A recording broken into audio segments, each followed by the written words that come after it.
Assalamualaikum warahmatullahi wabarakatuh. Bagaimana kabarnya hari ini anak-anak? Semoga kalian semua sehat dan dilindungi oleh Allah Subhanahu wa taala. Amin. Oke, langsung saja anak-anak, kita hari ini akan membahas mengenai bioteknologi pangan, yaitu bioteknologi yang berfokus bidang produksi pangan. Bioteknologi itu sendiri mempunyai pengertian teknologi yang memanfaatkan makhluk hidup, baik sebagian atau keseluruhan, untuk menghasilkan barang atau jasa. Dan bioteknologi ini merupakan salah satu cabang ilmu biologi loh. Dan jenis bioteknologi itu sendiri dibagi menjadi dua. Yang pertama adalah bioteknologi konvensional, yang kedua bioteknologi konvensional. Kita bahas terlebih dahulu.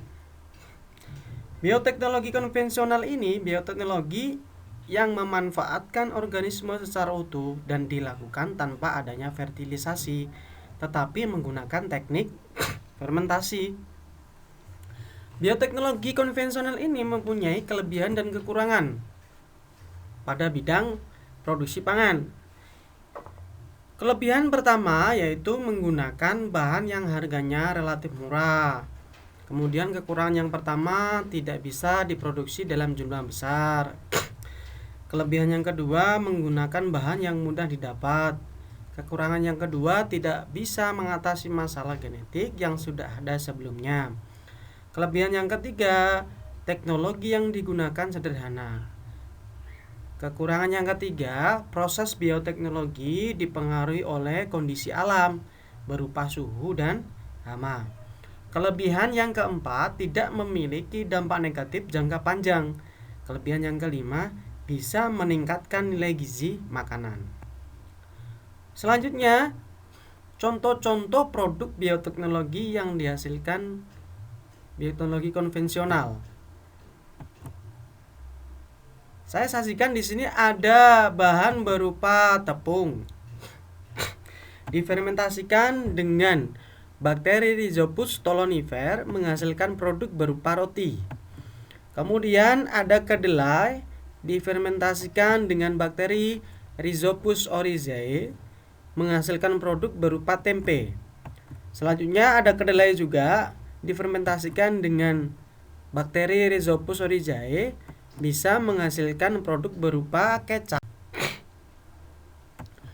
Selanjutnya bahan berupa air kelapa, difermentasikan dengan bakteri berupa Acetobacter aceti menghasilkan produk nata de coco. Bahan selanjutnya adalah susu, difermentasikan dengan bakteri Lactobacillus bulgarisus menghasilkan produk berupa yogurt. Selanjutnya susu juga dengan fermentasi yang berbeda. Di sini difermentasikan dengan bakteri Penicillium camemberti menghasilkan produk berupa dari produk bioteknologi konvensional, ya. Kita akan membahas mengenai bioteknologi modern. Bioteknologi modern ini bioteknologi yang menghasilkan jasa dan barang dengan menggunakan rekayasa genetik berupa DNA rekombinan. Dan caranya bagaimana? DNA rekombinan itu yaitu dengan cara mengkloning sel dan kultur jaringan makhluk hidup. Lanjut. Kalau di bioteknologi konvensional itu ada kelebihan dan kekurangan, bioteknologi modern juga terdapat kelebihan dan kekurangan. Kelebihan yang pertama yaitu menciptakan bibit-bibit unggul yang akan menjadikan sebuah produk yang bermutu tinggi secara kualitas dan kuantitas. Dan kekurangan pada bioteknologi modern ini yang pertama, pelepasan organisme transgenik atau tanaman yang bentuknya telah direkayasa ke alam dapat mengganggu keseimbangan alam dan kelestarian organisme. Kelebihan yang kedua yaitu meningkatnya sifat resistensi dan ketahanan tanaman terhadap hama dan penyakit tanaman.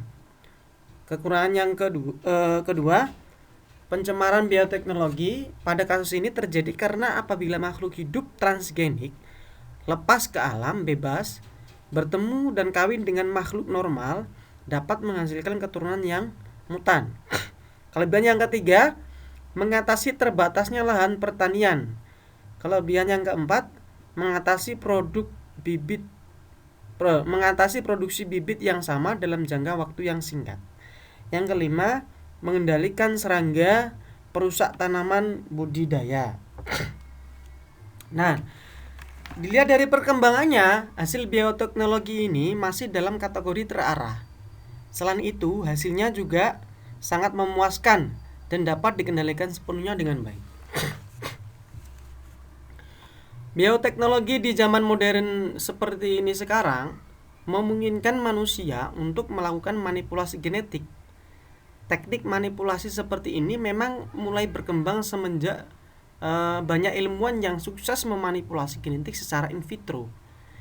Bioteknologi jenis ini lebih mengeksploitasi proses biologi demi kepentingan industri. Contohnya saja adalah pembuatan antibiotik, produksi hormon, adanya semangka tanpa biji, dan lain sebagainya.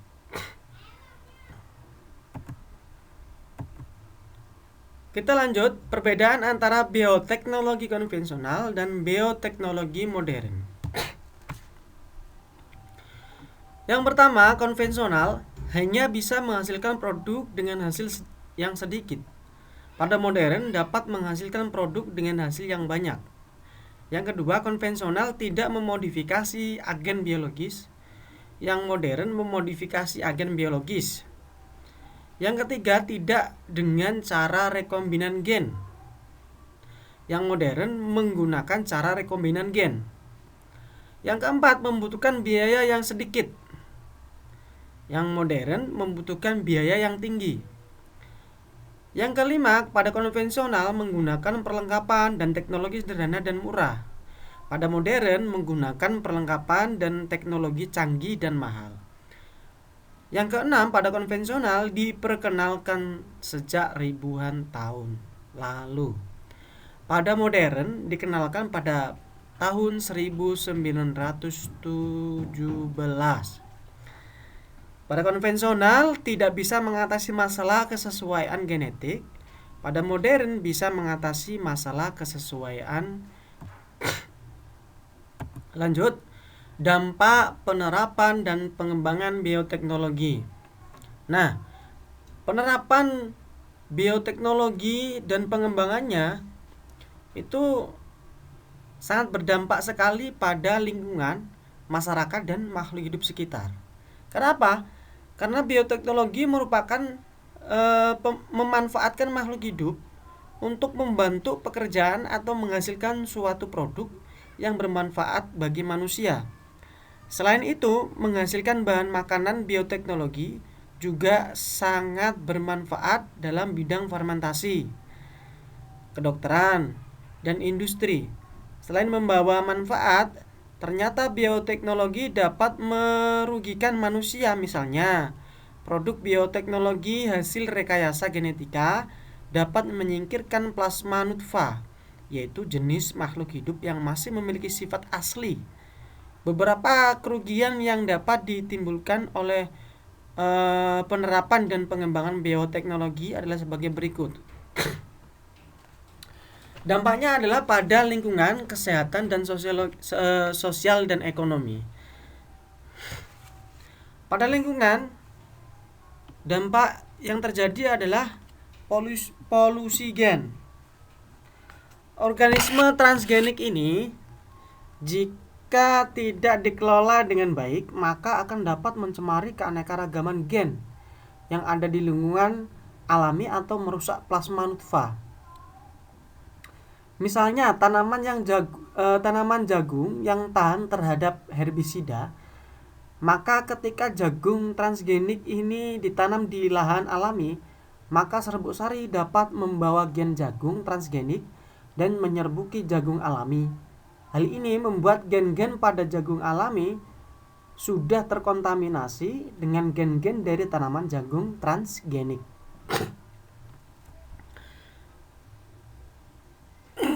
Dampak selanjutnya yaitu tanaman lokal menjadi langka. Jelas saja, tanaman transgenik biasanya merupakan tanaman unggul. Hal ini membuat petani lebih cenderung menanam tanaman transgenik monokultur dan tidak lagi menanam tanaman lokal. Akibatnya tanaman lokal, maksudnya bukan tanaman transgenik, akan menjadi langka. Berakibat pula pada penurunan jumlah plasma nutfah. Dampak selanjutnya pada lingkungan yaitu menimbulkan hama baru. Nah, di sini harus kita ketahui dan kita harus jeli ya, penggunaan bioteknologi pada lingkungan. Penggunaan tanaman transgenik juga dapat menimbulkan hama baru yang lebih kuat daripada hama sebelumnya dan mengganggu keseimbangan ekosistem. Dampak pada kesehatan. Terdapat gen asing yang seharusnya tidak dikonsumsi. Di dalam organisme transgenik itu terdapat gen asing yang seharusnya tidak ada, bahkan tidak untuk dikonsumsi oleh manusia. Gen ini dikhawatirkan memicu munculnya penyakit baru atau bahkan kanker. Berdasarkan hasil penelitian terhadap tanaman kedelai transgenik yang mengandung gen dari kacang Brazil bisa memicu reaksi alergi pada orang tertentu yang sensitif terhadap kacang Brazil. Gen-gen asing tersebut juga dikhawatirkan dapat memicu bakteri untuk resisten sehingga muncul bakteri yang lebih ganas. Dampak selanjutnya adalah dampak kesehatan yang dapat merusak kesehatan. Contohnya saja pada minuman beralkohol. Beberapa produk bioteknologi minuman beralkohol dapat disalahgunakan untuk dibuat menjadi minuman yang memabukkan, yang apabila dikonsumsi terus-menerus dapat menimbulkan dampak buruk bagi kesehatan. Dampak kesehatan selanjutnya adalah melawan kodrat alam. Nah, tidak semua masyarakat menerima bioteknologi karena menganggap melawan kodrat alam. Misalnya bayi tabung, pengkloningan manusia dan transplantasi organ. Ada kekhawatiran keterampilan merekayasa gen itu dimanfaatkan untuk kejahatan. Misalnya mengubah gen bakteri untuk menjadi ganas dan digunakan untuk senjata biologis dari suatu negara atau perorangan. Selanjutnya, dampak bioteknologi pada sosial dan ekonomi. Yang pertama, penghasilan negara berkembang akan kalah dengan negara yang lebih maju. Negara yang sudah maju itu telah mengembangkan organisme transgenik yang memanfaatkan produknya dalam perdagangan internasional. Maksudnya memasarkan produknya dalam perdagangan internasional. Tentunya produk negara berkembang akan kalah sehingga menghasilkan penghasilan negara dari negara berkembang itu berkurang karena mereka belum memiliki teknologi yang lebih maju dibandingkan negara yang sudah maju. Hal ini juga dapat membuat negara berkembang menjadi tergantung pada produk negara-negara maju. Dampak selanjutnya adalah merugikan petani kecil. Produk bioteknologi dapat merugikan petani kecil, misalnya penggunaan hormon pertumbuhan sapi, bovine growth hormone atau biasa disebut dengan BGH, dapat meningkatkan produksi sapi sampai 20%, sehingga akan menggusur peternak kecil. Dengan demikian, bioteknologi dapat menimbulkan kesenjangan ekonomi. Oke, sampai di sini dulu materi dari saya. Jaga selalu kesehatan, jaga selalu kebersihan, dan tetap di rumah dan jaga jarak selalu. Terima kasih. Wassalamualaikum warahmatullahi wabarakatuh.